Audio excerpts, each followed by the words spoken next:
Hay un imperio de oro escondido a plena vista. No en libros de historia, no en museos. Ahora mismo, operando en silencio, controlando más riqueza que la mayoría de las naciones, y casi nadie sabe que existe. Este imperio no tiene ejércitos, en hay banderas. No conquista territorios, no anuncia su presencia. Pero moldea tu realidad financiera cada día les. Porque este imperio controla el oro. No el oro que tú puedes comprar. No el oro que ves enjoyarías. El oro que respalda monedas, que liquida deudas entre países, que duerme en bóvedas tan profundas que la mayoría de los funcionarios de gobierno jamás lo han visto. Esta es la historia de la institución financiera más poderosa de la que nunca has escuchado hablar. Un imperio construido con oro robado, escondido, y usado para controlar la economía global durante baja ecos. Y la razón por la que no sabes de su existencia es simple.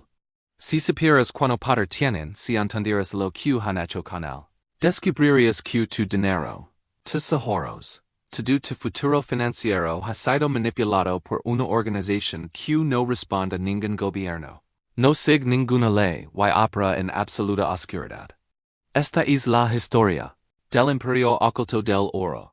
Y una vez que lo ves, jamás volverás a mirar el dinero de la misma manera. Comencemos con un edificio. Basilea, Suiza, Centralbahnplatz 2. Una torre de 18 pisos que parece cualquier otro edificio de oficinas en Europa, moderna, limpia, sin nada especial. Podrías pasar frente a ella 1000 veces sin pensar en nada. Pero dentro de ese edificio vive una organización que tiene más poder. Sobre la economía global que la Reserva Federal, el Banco Central Europeo, y el Fondo Monetario Internacional juntos. Se llama el Banco de Palmos Internacionales, el BIS, y es, literalmente, el Banco Central de los Bancos Centrales. Cada 2 meses, los jefes de los bancos centrales más poderosos del mundo vuelan a Basilea para reuniones secretas. Sin prensa, sin actas públicas, sin ningún tipo de responsabilidad. Los gobernadores de la Reserva Federal, del Banco Central Europeo, del Banco de Inglaterra, del Banco de Japón. Todos ellos se reúnen aquí para coordinar política monetaria, manejar crisis cambiarias, y tomar decisiones que afectan a miles de millones de personas. Y en el centro de todo lo que hacen está el oro. Porque el BIS no solo administra monedas. Administra las mayores reservas de oro fuera de los propios bancos nacionales. Guarda oro en nombre de bancos centrales, intercambia oro entre países. Liquida transacciones internacionales en oro. Y lleva haciéndolo desde 1930, operando en las sombras, más allá del alcance de cualquier gobierno. El BIS fue creado después de la Primera Guerra Mundial para manejar los pagos de reparaciones de Alemania. Pero su propósito real rápidamente se convirtió en algo mucho más oscuro. Se transformó en la Cámara de Compensación para Transacciones de Oro entre Países, el lugar donde los bancos centrales podían mover oro sin que el público lo supiera. Durante la Segunda Guerra Mundial, el BIS siguió funcionando, facilitando transacciones de oro entre los nazis y los aliados, incluso mientras estaban en guerra. Piensa en eso. Mientras soldados morían en los campos de batalla, mientras ciudades eran bombardeadas, los bancos centrales de ambos lados seguían haciendo negocios a través del BIS, intercambiando oro, saldando cuentas. Para ellos, el sistema financiero era más importante que la guerra misma. Esto no es teoría conspirativa, es historia documentada. El BIS aceptó oro saqueado por los nazis, de países ocupados. Oro robado a judíos, a bancos centrales, a cualquiera que los nazis pudieran despejar. Y el BIS lo lavó, lo legitimó, y permitió que fluyera al sistema internacional. Después de la guerra, hubo llamados para cerrar el BIS y procesar a sus funcionarios. Pero en vez de eso, fue protegido. ¿Por qué? Porque todas las grandes potencias lo necesitaban. Necesitaban un lugar neutral, donde el oro pudiera moverse, donde las monedas pudieran gestionarse, donde los acuerdos pudieran hacerse sin el escrutinio del público. Así que, el BIS sobrevivió, y se volvió en más poderoso. Ahora, volvamos al momento en que este imperio realmente nació. Julio de 1944, Bretton Woods, New Hampshire. 40 naciones reunidas para redissegar el sistema financiero mundial. Y en el corazón de ese sistema había una promesa. Estados Unidos respaldaría el dólar con oro. Otros países fijarían sus monedas al dólar. Y todos ellos mantendrían sus reservas de oro en coordinación con el BIS y la Reserva Federal. La historia oficial dice que Estados Unidos guardaba la mayor parte del oro mundial en Fort Knox, y algunos depósitos más. La historia no oficial dice que una enorme cantidad de ese oro era guardado y administrado a través de la red del BIS. Los bancos centrales de todo el mundo depositaban su oro en el BIS para mantenerlo seguro y para poder comerciarlo. No querían enviar barcos llenos de lingotes cada vez que necesitaban saldar una cuenta. Así que lo mantenían dentro del sistema del BIS, moviendo el oro en papel, en libros contables, invisible para todos excepto los propios banqueros centrales. Esto creó una capa oculta del mercado del oro. Un mercado que la gente común no podía ver. Un mercado donde los precios, las cantidades, y las transacciones eran secretas. Y esa secrecia les dio poder.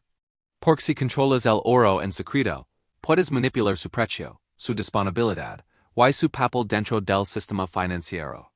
Y eso fue exactamente lo que hicieron. A finales de los años 50, el sistema de Bretton Woods empezaba a mostrar grietas. Estados Unidos gastaba mucho más de lo que tenía en oro para respaldarlo. La guerra de Vietnam, la carrera espacial, los programas social, todo financiado imprimiendo dólares. Y el resto del mundo empezó a darse cuenta. El oro tenía un precio oficial de $100 por onza. Pero el precio real, el precio que la gente estaba dispuesta a pagar por oro físico, empezó a subir.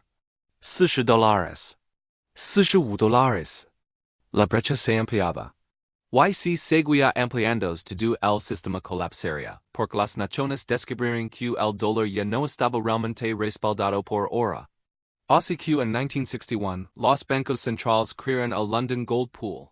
8 naciones: Estados Unidos, Reino Unido, Francia, Alemania Occidental, Italia, Bélgica, Países Bajos y Suiza, acordaron en secreto manipular el precio del oro.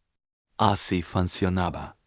Coordinaban ventas de oro para suprimir el precio del mercado y mantenerlo cerca de los $100 por onza. Cuando aumentaba la demanda de oro, inundaban el mercado con oferta, bajando el precio. Esto no era un mercado libre. Era una fijación de precios. Y se ejecutaba a través del Banco de Inglaterra, en Londres, con coordinación del BIS en Basilea. Durante 7 años, mantuvieron el precio estable. Billones de dólares en oro salieron de las bóvedas de los bancos centrales y terminaron en manos privadas. Pero el precio oficial se mantuvo en $100. Vendían oro real a precios artificiales para mantener la ilusión de que el dólar seguía respaldado por algo sólido. Pero había un problema. Se estaban cuidando sin oro. A mediados de los años 60, Estados Unidos estaba perdiendo sus reservas a un ritmo alarmante. Y un país se atrevió a desenmascarar la mentira: Francia. Charles de Gaulle, el presidente francés, miró los narros y descubrió que los estadounidenses no decían la verdad. En 1961, ordenó al Banco de Francia comenzar a convertir dólares en oro y enviarlo físicamente a París, mandó buques de la Marina francesa a cruzar el Atlántico para recoger lingotes del oro, almacenado en la Reserva Federal de Nueva York. Otros países observaron. Alemania comenzó a convertir. Suiza se unió. El oro estaba saliendo, y el London Gold Pool no podía detenerlo, y el pool colapsó. Los bancos centrales admitieron que ya no podían controlar el precio del oro. El mercado explotó al alza, y el sistema de Bretton Woods quedó expuesto como un fraude. Durante 7 años, habían manipulado el oro para proteger al dólar. Y cuando no pudieron hacerlo, tuvieron que cambiar las reglas por completo. 3 años después, en 1988 Nixon cerró la ventana del oro. No más respaldo, no más conversión. El dólar se convirtió en fiat puro, y el oro fue supuestamente expulsado del sistema monetario. Al menos, eso es lo que te dijeron. Pero aquí está el secreto. El oro nunca dejó el sistema. Los bancos centrales en mantienen miles de toneladas. El BIS todavía lo administra, en lo intercambian entre ellos. En lo usan para saldar ciertas cuentas internacionales. La única diferencia es que ya no te lo dicen. Y traban muy duro para convencerte que el oro es irrelevante. Una reliquia, una piedra sin valor, algo que solo compran paranoicos. Pero si el oro fuera tan irrelevante, ¿por qué los bancos centrales lo acumulan? Estados Unidos afirma oficialmente tener 8.000 toneladas, la mayor reserva del mundo. Alemania tiene alrededor de 3.000 toneladas. El FMI posee otras 3.000. China reporta oficialmente unas 2.000. Aunque muchos serían que posee mucho más. Rusia ha estado comprando agresivamente durante 20 años y ahora tiene más de 1,000 toneladas. Todas estas naciones, todas estas instituciones dicen que el oro no importa. Y aún así lo guardan, lo vigilan, nunca lo venden por completo. ¿Por qué? Porque el oro es la reserva final. Cuando todo lo demás falla, cuando las monedas colapsan, cuando la confianza se destruye, el oro es lo que queda. Y ellos lo saben. Pero aquí es donde la historia se vuelve realmente oscura. En 1874, después de que Nixon cerrara la ventana del oro, Estados Unidos hizo un pacto con Arabia Saudita. El petróleo sería vendido exclusivamente en dólares. A cambio, Estados Unidos protegería a Arabia Saudita militarmente y compraría su petróleo. Esto creó el sistema del petrodólar. Cada nación que quisiera comprar petróleo, que es literalmente todas, necesitaba dólares. Esto generó una demanda artificial por el dólar, aun cuando no estaba respaldado por oro. El dólar permaneció como moneda de reserva global, no por el oro, sino por el petróleo.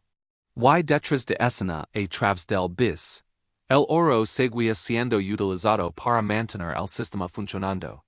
Cuando las monedas temblaban, los bancos centrales intercambiaban oro para estabilizarlas. Cuando las deudas vencían, el oro cambiaba de manos para saldar cuentas.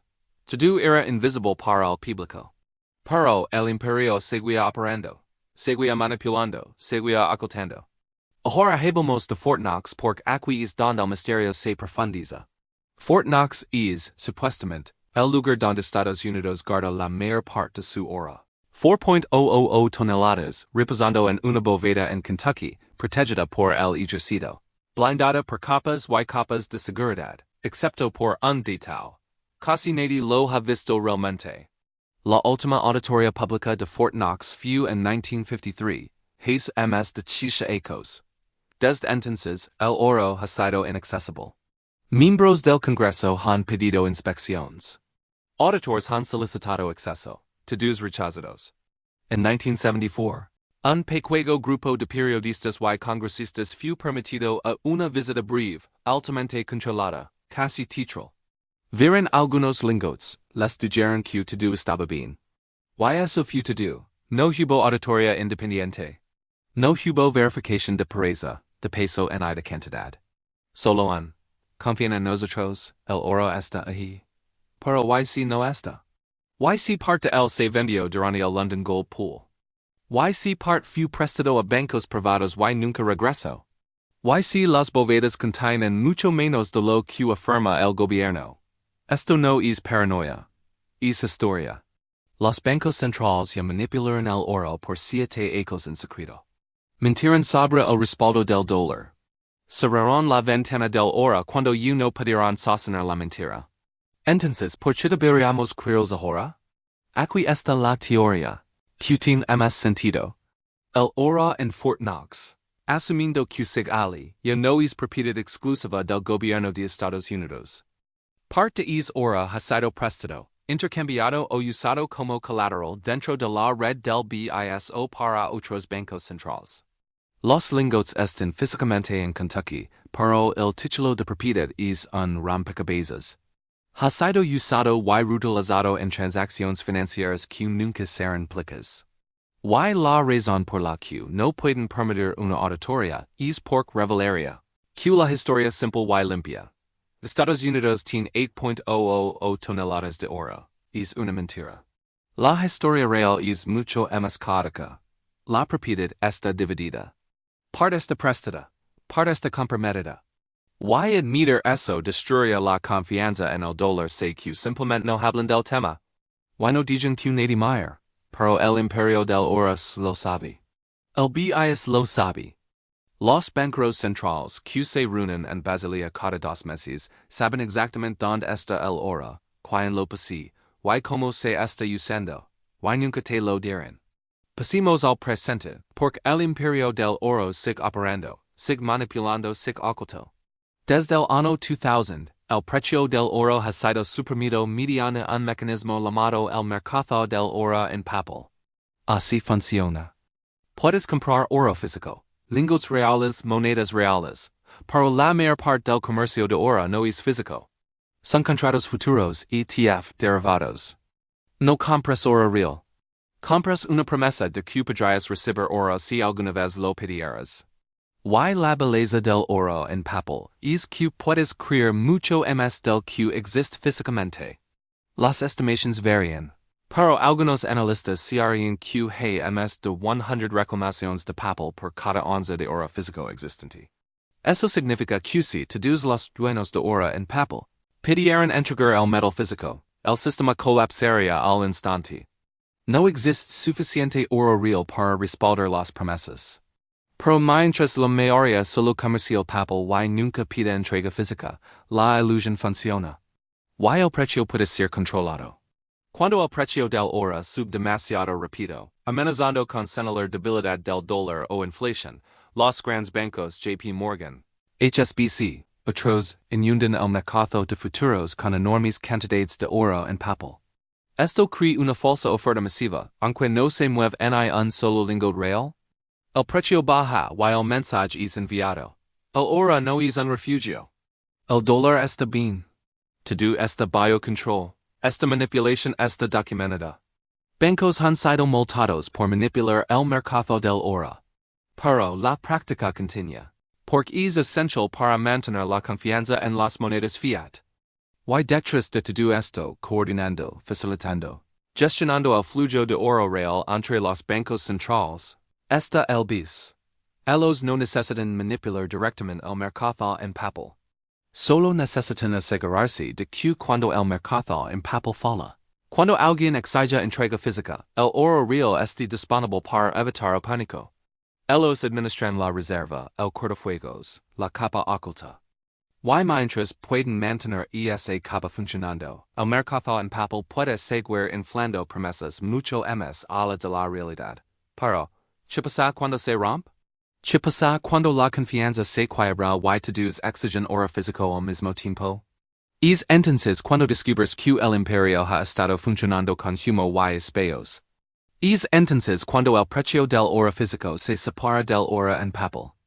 Y es entonces cuando quienes tienen oro en papel descubren que no posen nada, solo promesas de un sistema incapaz de cumplirlas. Ahora habemos de por qué todo esto te importa. Te han dicho que el oro es una reliquia, que no es dinero real, que tenerlo es irracional.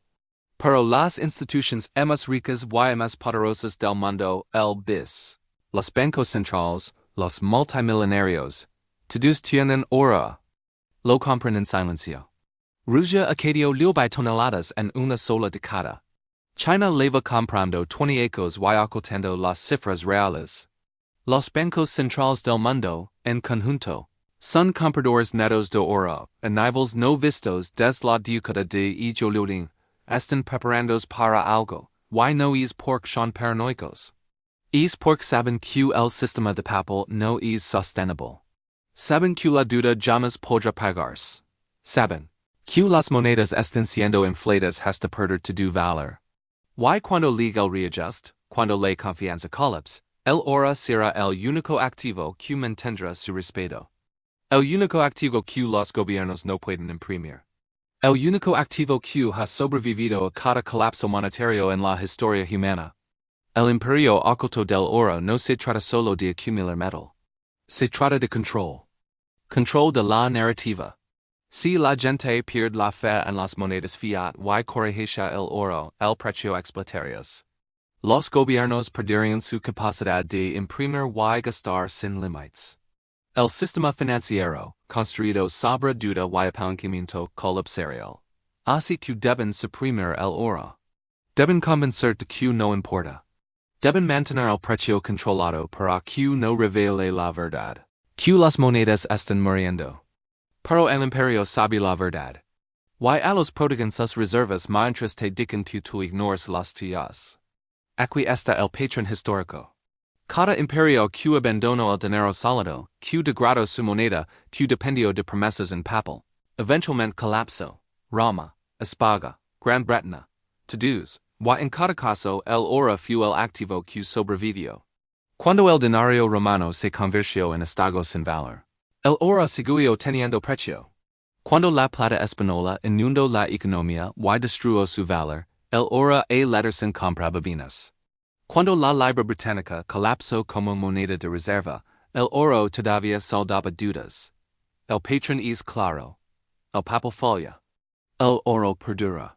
Y las personas que lo anticipan, que posen activos reales antes del colapso, son las que conservan su riqueza.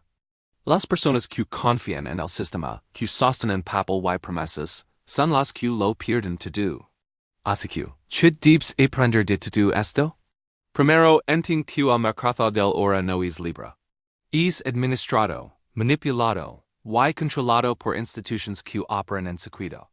El precio que ves no es el precio real, es el precio que ellos quieren que ves.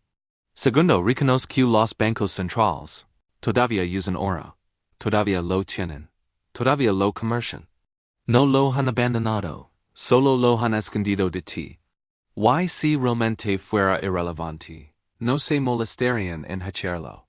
Tercero, el BIS es la institución financiera más poderosa de la que nunca has oído hablar. Está fuera del alcance de cualquier gobierno. No responde ante nadie. Y coordina la política monetaria de todo el mundo desarrollado. Si quieres entender quién controla realmente el sistema, mira a Basilea. Cuarto, Fortnox pueden no tener lo que dicen que tienen. Y aunque el oro esté físicamente allí, la propiedad puede ser mucho más complicada que la historia oficial.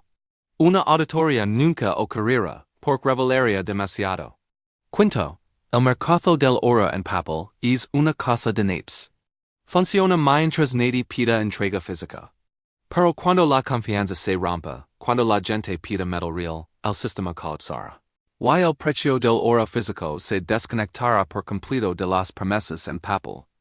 La historia nos muestra que los imperios del oro operan en secreto porque la transparencia revelaría su poder. El London Gold Pool fue secreto durante 7 años. El BIS ha sido secreto por 95 años. Las reservas reales de oro de países como China son secretas. La manipulación del precio del oro es oficialmente negada, incluso después de que bancos han sido multados por hacerlo. Todo lo relacionado con el oro, a nivel institucional está oculto, disfrazado, negado. Y eso debería de ser algo. Si el oro no importara, no habría razón para esconderlo. El hecho de que trabajen tan duro para suprimirlo, para ridiculizarlo, para mantenerte aliado, revela que el oro es el único activo que realmente temen. Porque el oro es la verdad, es real, es escaso, y no puede imprimirse. Cuando tienes oro, posees algo fuera de su sistema, algo que no pueden devaluar, algo que no pueden controlar. Y eso, precisamente, es lo que no quieren que tengas. El imperio oculto del oro es real. Opera a través del BIS, administra bilones en reservas de oro. Manipula precios. Coordina la política monetaria de las naciones más poderosas. Y hace todo esto en completa oscuridad, nunca debías saber que existieras. Debías confiar en el papel, en los bancos, en el sistema. Pero la historia ha demostrado una y otra vez que los sistemas construidos con papel siempre fallan. Y cuando fallan, el oro es lo que permanece. El imperio lo sabe. Por eso lo guardan, por eso lo esconden, por eso lo prodigan. Y por eso tú deberías prestar atención. La historia no se repite, pero sus patrones son imposibles de ignorar. Las monedas de papel mueren. El oro sobrevive. Y quienes entienden esto antes del colapso, son los que conservan su riqueza cuando todo lo demás se convierte en polvo. Si esta historia te dio una nueva perspectiva, suscribit. La historia ya tiene las respuestas. Yo te mostré don buscar.